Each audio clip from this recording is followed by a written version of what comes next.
Bom dia gente, como vocês estão? Bem-vindos a mais um vídeo. Hoje, perguntas e respostas sem treino, né? Hoje o rolê vai ser diferente, né? No meu último vídeo eu perguntei se você teria interesse em ver minhas aventuras assim fora do bodybuilding, então hoje vou estar mostrando pra vocês uma delas, né? E enquanto isso, potencialmente responder algumas perguntas que vocês deixaram no meu Instagram. Esse final de semana eu tô indo acampar com uns amigos meus. Então realmente vão ser cenários bem diferentes assim que eu vou estar mostrando pra vocês e uma rotina diferente, né, do que vocês estão acostumados a ver em vídeo de bodybuilding. Pra você que tá aqui, bem-vindo. Eu queria já começar o vídeo trazendo uma reflexão sobre a continuidade de algo que eu falei sobre ontem no Instagram.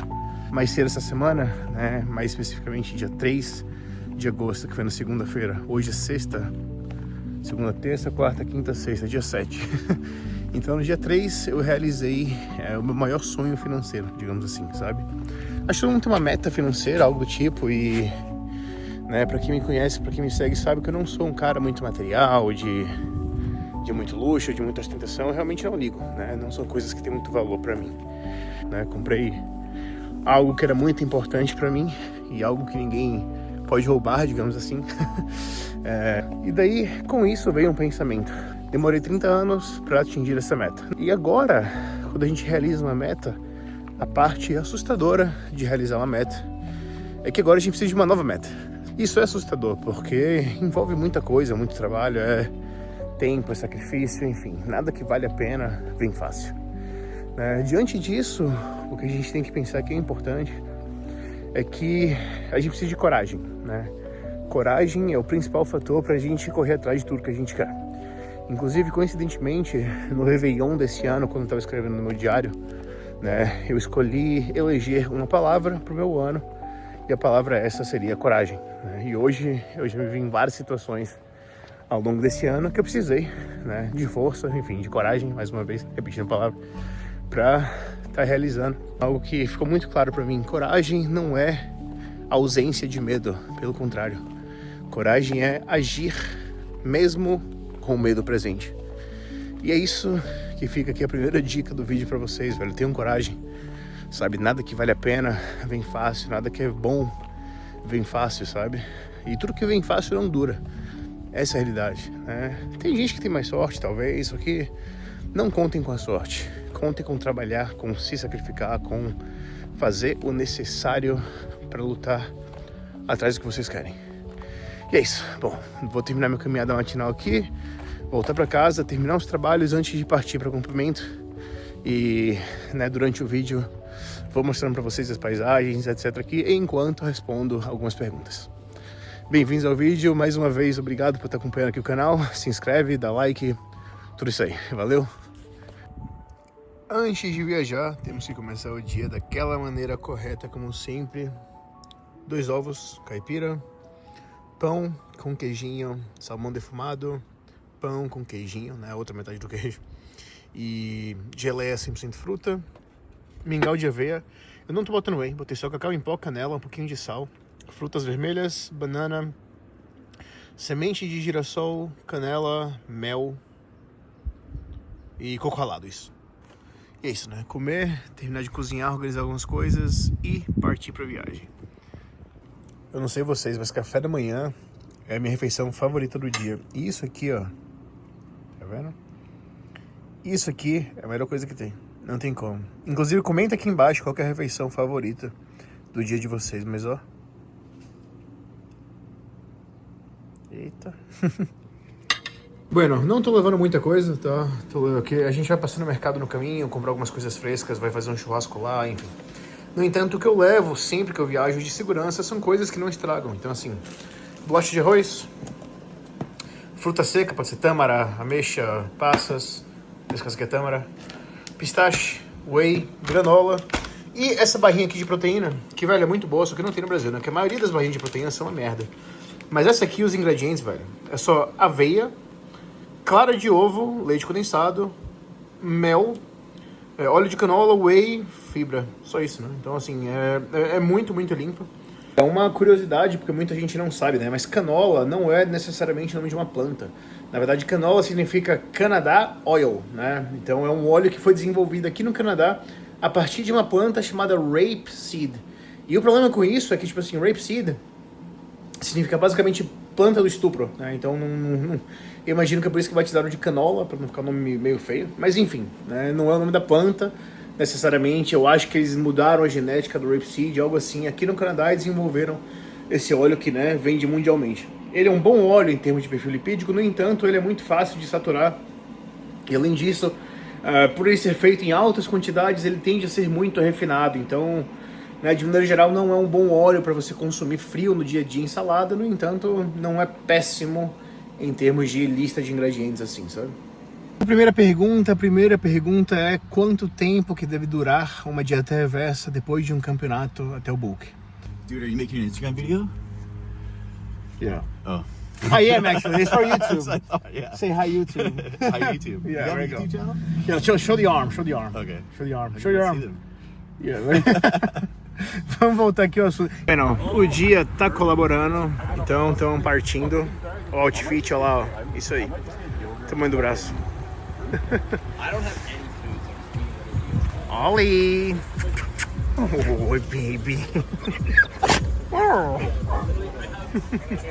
Spicy and mild.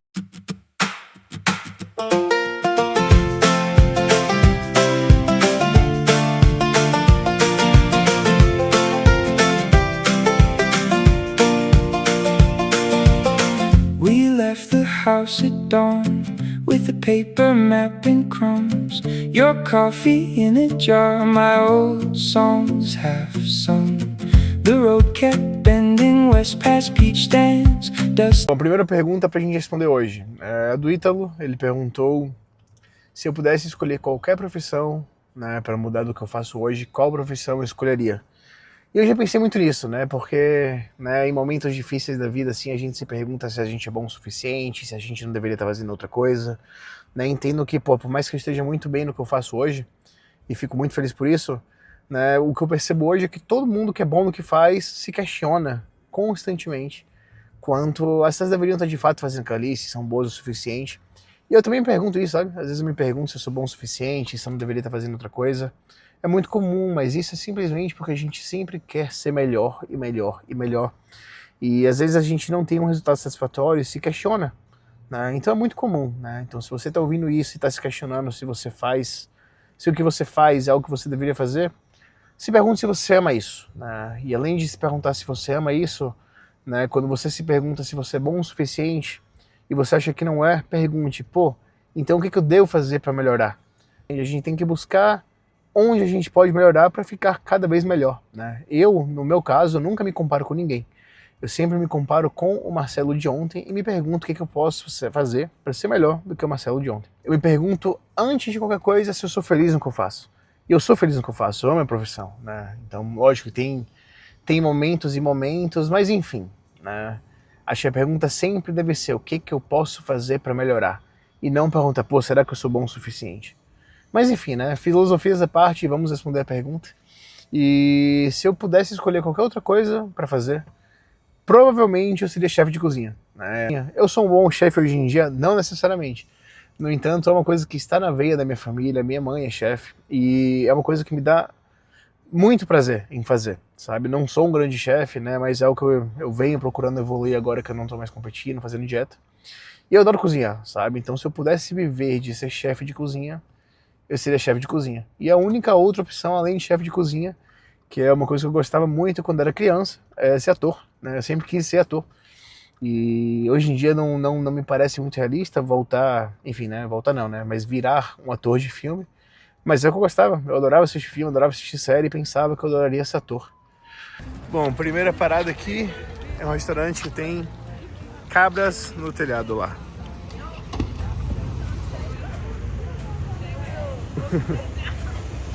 Ó, o mercadinho aqui com muito queijo local, esses queijos são todos produzidos.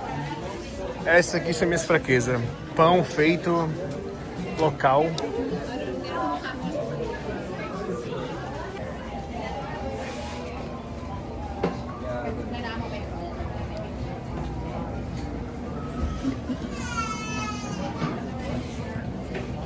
A gente tem aqui no cooler carne e frango pra cacete. Tem os iogurtes também. Paramos aqui no mercado também, comprar um abacaxi, umas bolachinhas de arroz, umas frutinhas. Um pãozinho para fazer um sanduíche de frango mais à noite. Veremos o que tá tendo.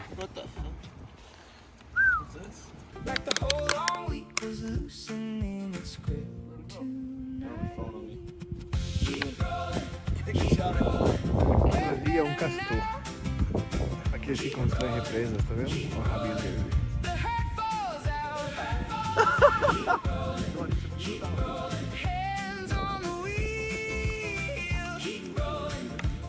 E aí dele?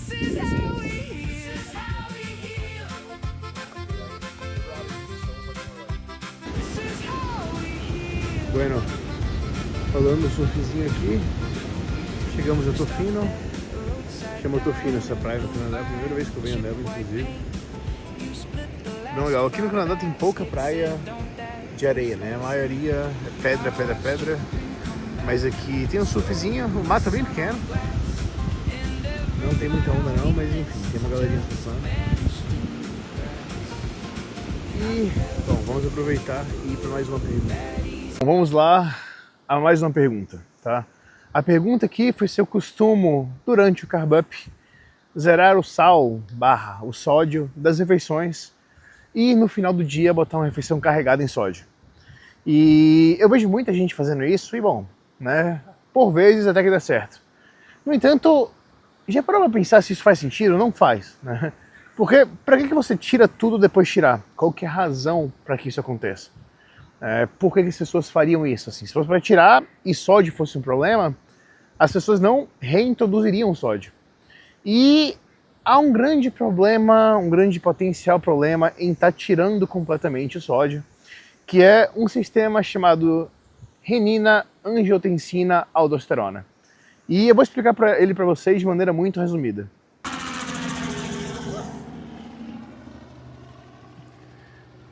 O que acontece quando a gente diminui completamente o sódio é que a pressão arterial tende a cair. E os rins, para evitarem que essa pressão arterial caia, eles disparam uma cascata de hormônios através desse sistema de renina, angiotensina e aldosterona, na qual basicamente a gente eleva níveis de aldosterona.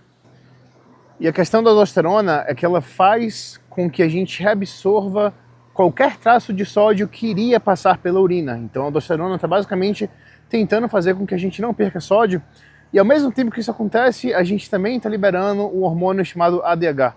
ADH é basicamente um hormônio antidiurético. E a gente tem que pensar uma coisa, o sal vai para onde a água vai. Um hormônio antidiurético faz com que a gente não mije, retendo assim mais água extracelular. Agora pensa, a aldosterona faz com que a gente tente reabsorver todo o sódio que passaria pela urina. Ao mesmo tempo, a gente está com bastante água extracelular, então esse sódio que a gente está tentando segurar para não passar pela urina, para não eliminar, a gente vai estar fazendo com que ele acompanhe a água que está extracelular, fazendo assim um corpo muito mais flat e murcho. Afinal de contas, a gente não conseguiu formar glicogênio pela falta de sódio, pela falta de hidratação celular, e a gente está mantendo toda a água e sódio que entra ali agora no meio extracelular, até que essa cascata de hormônios se estabilize e a gente volte ao normal. E é basicamente por isso que é muito, muito, muito comum as pessoas falarem: no dia após o campeonato eu estava melhor.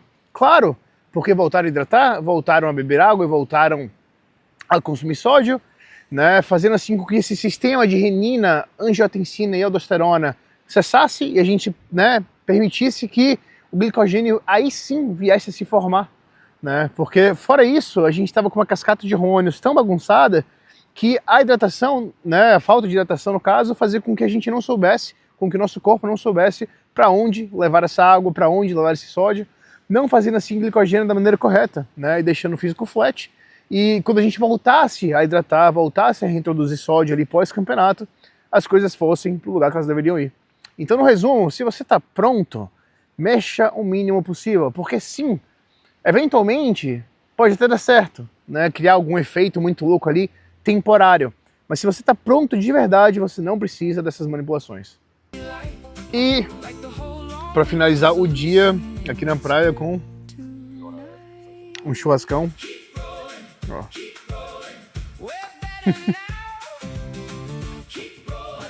Só trazer. Uou! o barbecuezinho. E cá estamos.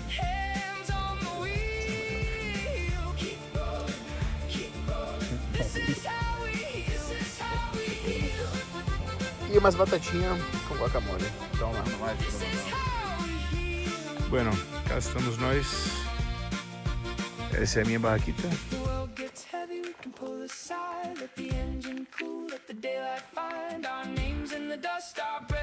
O lanchinho aqui. Gamp, iogurte, whey, granola. Serviu direitinho.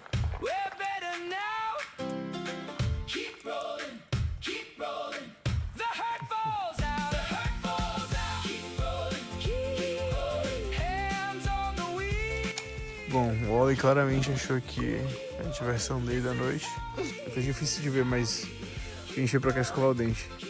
Oi!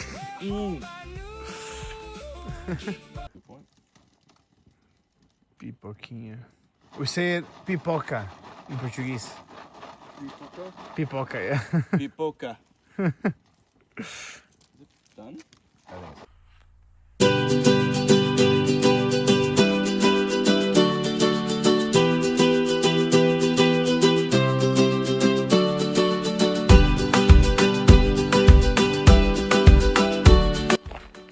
Bom dia. Primeira noite de acampamento concluída. Foi tranquilo, a gente ficou conversando, trocando ideia, falando da vida mesmo até umas 1 da manhã, daí conseguimos pegar no sono bem facinho. Acordei às 8, né? Então foram 7 horas de sono. Eu acho que o Marcelo com 115 quilos não teria tido uma boa noite de sono. Ou teria, né? Não confortável, mas pegava no sono tão fácil. Enfim, agora ir ali no rio, lavar rosto, escovar o dente e começar o dia. Isso aqui era uma estrada, mas é uma estrada que está fechada hoje em dia.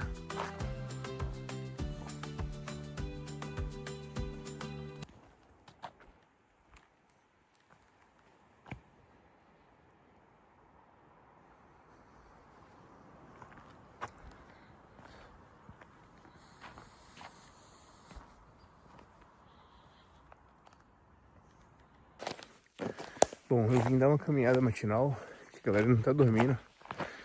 E tem um caminho, o qual a gente não seguiu ontem. Olha aqui. Eu vou adentrar ele agora, porque ontem tava noite e a gente achou que não ia dar em lugar nenhum. Mas eu acho que ele dá a volta e chega naquela prainha que parecia que não dava pra chegar nadando, sabe? E se for isso, essa noite a gente já vem e arma acampamento aqui.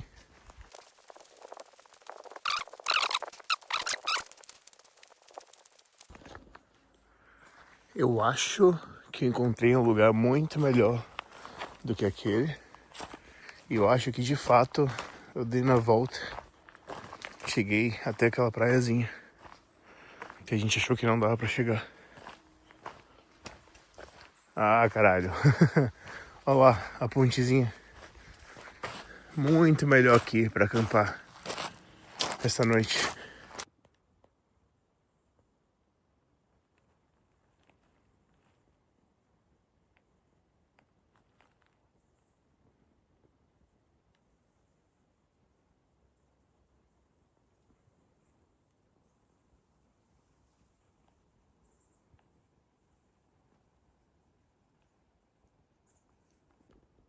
Olha essa parte aqui, brother. Puta que pariu.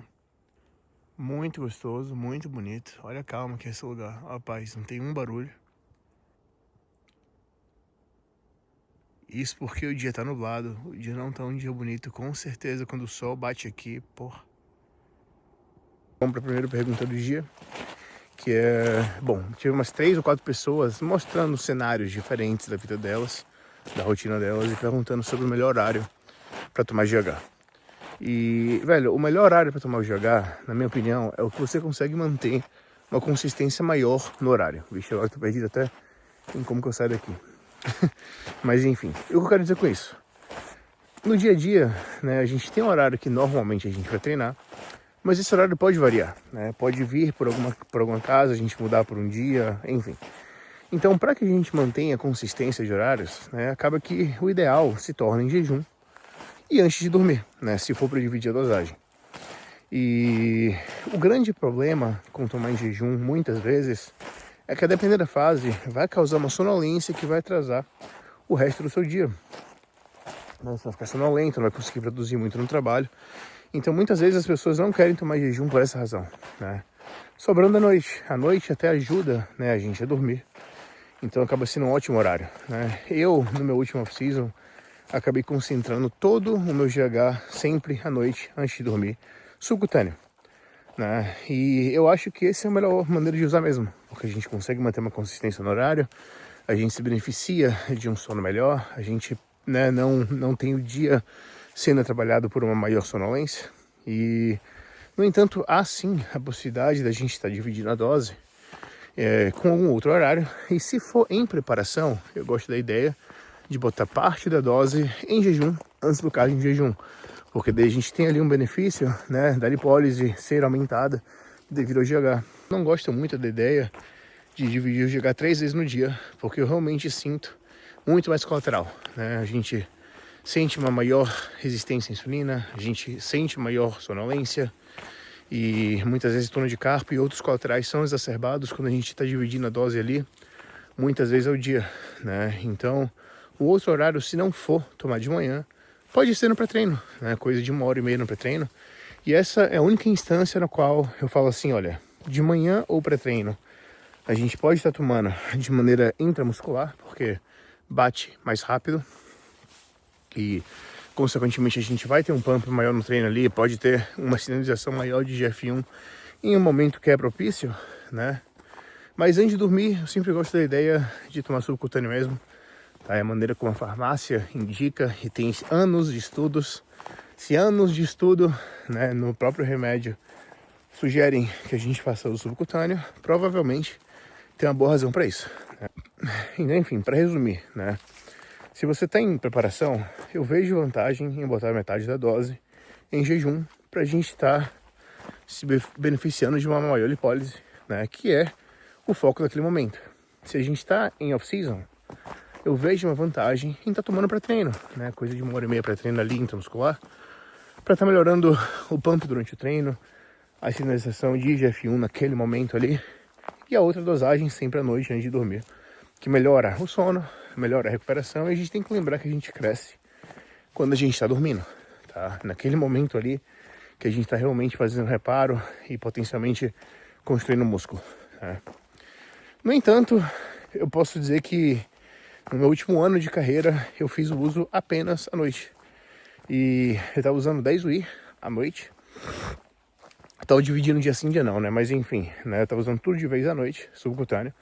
E foi o primeiro uso que eu tive, no qual eu não tive tanto túnel de carpo, né? Eu já fiz até cirurgia de túnel de carpo, mas assim, mesmo com a cirurgia, o que a cirurgia me proporcionou foi conseguir usar uma dose um pouco maior. E nunca foi muito abusivo, né?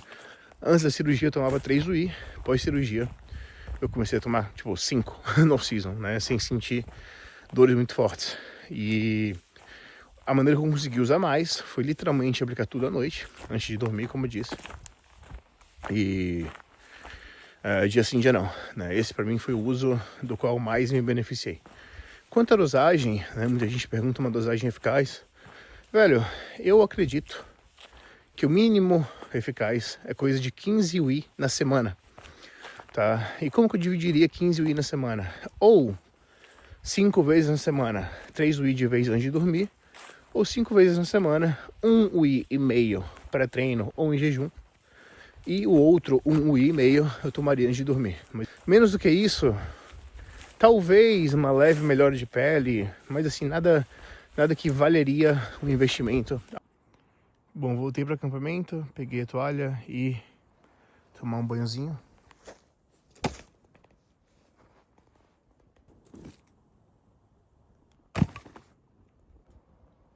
Sempre trago comigo um kitzinho. Tem shampoo, condicionador, sabonete, escova, fio dental, muito importante.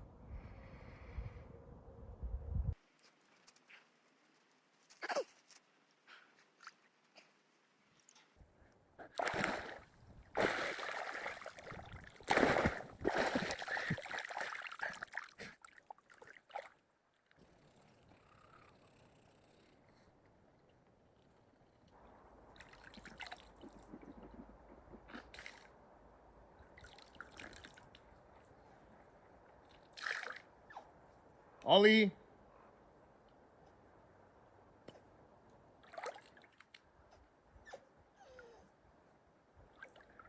Bom, pacotinho de aveia, já botei um aqui no bolzinho. Vou botar mais um. Daí tem banana, tem mel. E ali a gente tá fazendo ovo na churrasqueira. Só botou uma frigideira em cima da churrasqueira. Ovinho, pão. E aqui para esquentar a água pro mingau. Aí, pão, ovo, um tomatinho, um bolho de pimenta, mingauzão, frutinha. Ó, deixa um tempinho cozinhando e fica na textura certinha. 400 or 500, and then right away add them on like 500 or 600 grams of carbs. Olha, depois de comer, obviamente, a gente tem que lavar.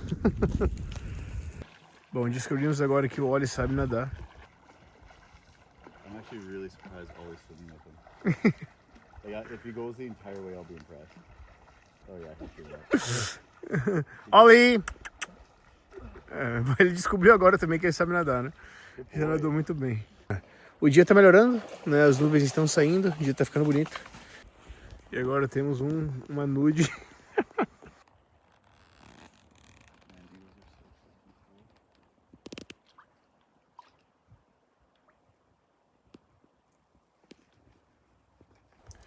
Bom, galera, vou aproveitar que a vista aqui tá boa para estar respondendo mais uma pergunta. E a pergunta foi: quantas semanas deve levar uma dieta reversa após campeonato?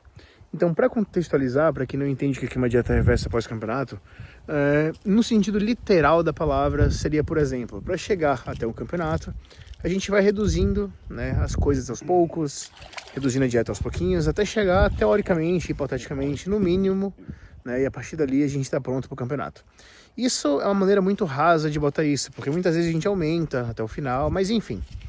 Vamos, né, para facilitar a explicação, supor que, né, a gente chega no nosso melhor físico ali quando a dieta está no mínimo, né? E o que seria a dieta reversa seria literalmente voltar etapa por etapa das etapas que você foi chegando até o maior déficit calórico. No entanto, quando a gente fala de dieta reversa, né, que é o pós-campeonato ali, obviamente as coisas não funcionam tão simples como na teoria, né? A gente pensa realmente em fazer um rebote controlado. E aqui existem alguns cenários, né? Existe o cenário no qual a gente precisa priorizar o descanso, né? Que é o cenário do qual você veio de uma preparação mais cansativa, na qual, né, potencialmente você teve que puxar muito mais o corpo do que, né, muitas vezes você deveria, na qual você utilizou mais recursos do que você deveria, do que é saudável para o seu corpo. Então, nesse ponto, né, o olho está aqui para lá e para cá. Nesse ponto, a gente tem que priorizar o descanso, né? Então, é voltar para uma faixa de um leve surplus calórico, porque a gente quer estabelecer níveis saudáveis de gordura. Isso é muito importante para a nossa cabeça, para o nosso humor, para o nosso libido, para tudo isso. E dar um descanso aí de umas 6, 7 semanas, ou talvez 8 semanas. Isso vai tudo depender do seu exame de sangue.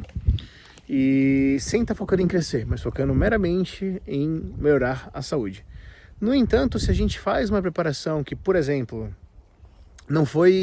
a gente não utilizou tanto termogênico, a gente não bateu tanto na saúde, né, de uma forma resumida, e a gente está saudável, a gente faz exames e vê que a gente está saudável ali para esse campeonato, a gente pode sim utilizar aquele momento para estar aproveitando um cenário metabólico muito favorável para o ganho de massa magra.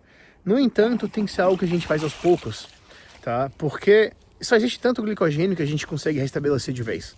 E a partir do momento que a gente tem todo o estoque de glicogênio completo, fica muito mais fácil a gente estar acumulando gordura. E o nosso corpo quer acumular gordura pós-campeonato. Afinal de contas, né, é saudável, é um mecanismo de defesa do nosso corpo. Então, a partir disso, a gente entende que a gente tem que ir bem devagar subindo as calorias. E não é simplesmente de acordo com a fome, né? O que eu indico é que, assim, de cara, pós-campeonato, a gente já vai para um leve surplus, né? Não é uma manutenção, mas é um leve surplus para estar restabelecendo alguma gordura, para, como eu falei, né? Proteção neural, melhora da libido, melhora do humor, melhora das articulações. E a partir daí, deixar que o corpo peça. Então, por exemplo, você subiu para X calorias e aí o corpo foi ganhando peso, você foi melhorando na performance na academia, daí estagnou. Estagnou, sobe um pouquinho a comida. E aí o peso vai continuar subindo, daí em vez de você mexer necessariamente na dieta, talvez você baixe o cardio, ou você mexa no volume de treino, ou você bote algum composto, algo entre essas linhas. E aí, talvez depois que der uma estagnada de novo, você vai e mexe na dieta e sobe um pouco mais as calorias. Então é um processo que tem que ser levado ao longo do tempo, sem pressa, para a gente não estar acumulando muita gordura. E o que eu indico é que esse processo dure de 6 a 8 semanas. Óbvio, o que vai mandar nisso tudo, no final das contas, são os exames de sangue, né? Mas 6 a 8 semanas tende a ser um período que, né, chegou em um ponto que, embora os exames de sangue muitas vezes estejam bons, é interessante a gente dar um descanso para o corpo, um descanso para a mente e dê uma fase realmente para relaxar um pouco mais. Ó, o churrascão aí de praia. Batata já tá feita, agora um franguinho, abacaxizão. E o sol tá finalmente querendo dar as caras.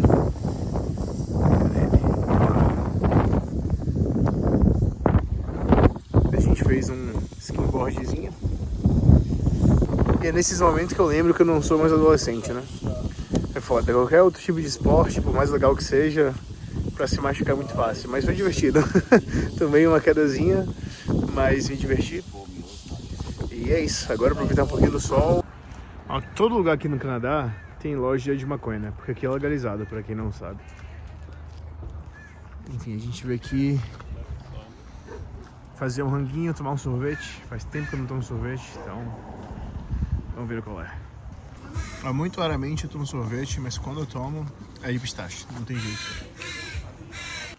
Cuidado, lobos na área. Último rolezinho por aqui. Eu gosto muito dessa paisagem que tem por aqui. A Rainforest. Eu não sei como eu falo isso em português.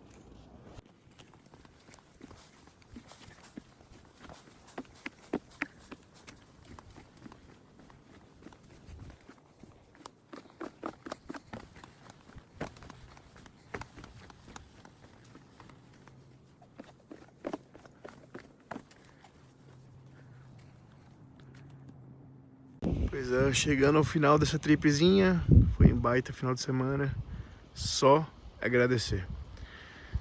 E dizer pra vocês, uma ótima semana, um ótimo domingo, caso eu poste isso no domingo, se não segunda, seja lá qual for o dia. Aproveitem muito a vida, porque por estar vivo é um baita de um privilégio. Não esqueçam disso, não importa quanto seja a dificuldade que você esteja passando agora, se você respira, se você acordou, você tá mexendo os pés, tá mexendo os dedos, entra ar nos seus pulmões, você tá vivo. Então aproveite, velho. Aproveite e agradeça. Tamo junto, galera. Encontramos um lugar melhor ainda agora pra acampar.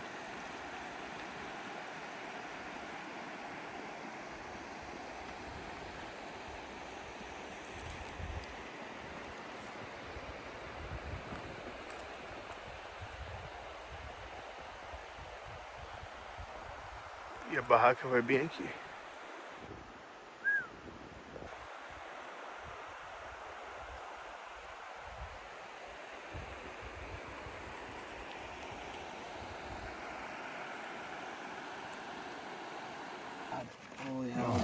How cool. Quando você tem um amigo que entende de cogumelo, encontra o que ele chama de frango da floresta. Chicken of the woods. Encontrou ali no meio, a gente vai cozinhar e vai comer pra ver como que é.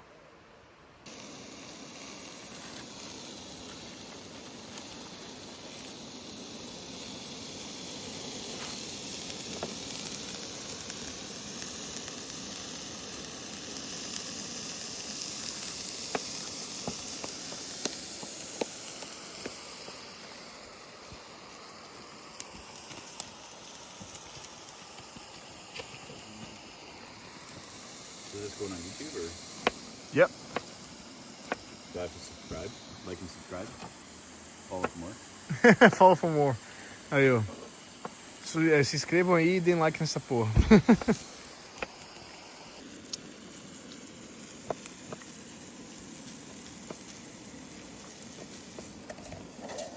Show it. This